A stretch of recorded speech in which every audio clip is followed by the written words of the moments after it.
if you look at the growth rate in markets from mid-February through to mid-March, most advanced economies have put on 6 or 7% in returns in that 4-week period. That's retracing a lot of the losses that were incurred during January and December. Can that be sustained? While ever those negative interest rate policies are running out of Japan and Europe, absolutely that can be sustained, because that money has to find a place to go, and it's moving towards high interest rates economies like Australia, and it's looking for growth opportunities, emerging markets. You'll see some sort of bounce out of China as well, and even the US economy, because it's trundling along. It's not in recession, even though there is talk of recession. You're seeing some support back for the Dow as well. So that free cash, so to speak, is one of the big drivers behind returns, but it's sustainable while ever that negative interest rate policy is going to continue. Policies come out of Europe and then Japan, where they've moved to negative interest rates, particularly in Japan. And when you see those types of moves, that's obviously stimulation for growth. And when you've got economic growth, investors look towards commodity producing countries, and hence Australia is the beneficiary of that. That's money coming back into Australia for that growth story. It's also an interest rate carry, or what we call an interest rate carry.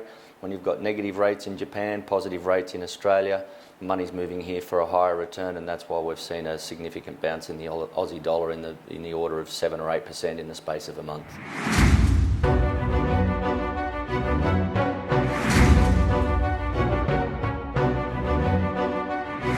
The urbanisation of China is a long-term play. How long that lasts for, who knows? They've made a commitment. They've got 20 or 30 million rural workers or people that live in poverty that they want to move into an urban environment.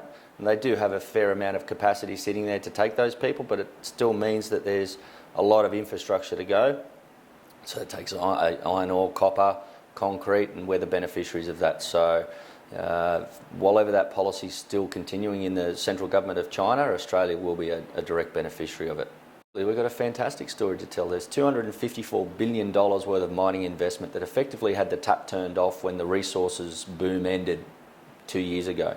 Yet our economy hasn't gone into recession or recorded negative growth rates, because there are other areas of the economy that are doing really well to absorb the investment or the labour pool that gets freed up from the resource sector.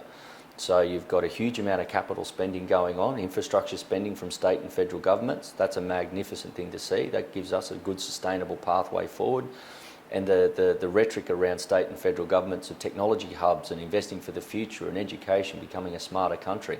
Now, these are the things that set us up for the next 50 years. It gives our children and grandchildren great prospects.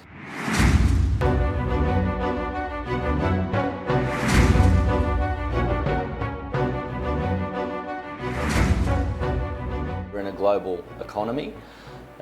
Breaking that down, markets and national economies still do their own thing. So what we're saying to clients is, yeah, we've got a bias towards Australia for franking credits, and we know the economic system and the share market system.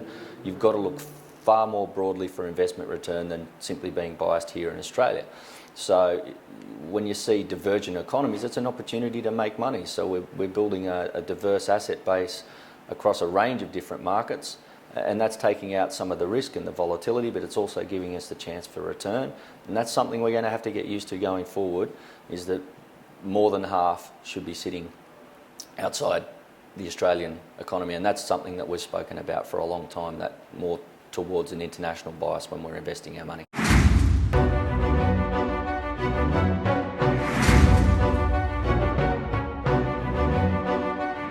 It's an inevitability that dream that someone had of retiring at 55 or 60 or 65 is evaporating before their eyes. They're starting to see the numbers, and the numbers don't lie. I'm going to have to work longer to either give myself the opportunity to build that retirement balance, or I have to work longer to put food on the table. For a lot of people, that's an unfortunate inevitability. However, there's so much opportunity. They don't have to keep doing the same job. Opportunities are going to present themselves every day, and it's working smarter, not harder. It's going to allow people to thrive into the future and enjoy what they do. just because you're living longer doesn't mean you're not active or you can't contribute in some way, shape or form. You may not be able to do manual labour, say for my dad, for example. He has to find ways of contributing back into the economy. He doesn't want to sit down and do nothing. He actually wants to do something. So what is it that he can do? And technology and the way the world operates now is just opening up so many avenues for people. It's incredible.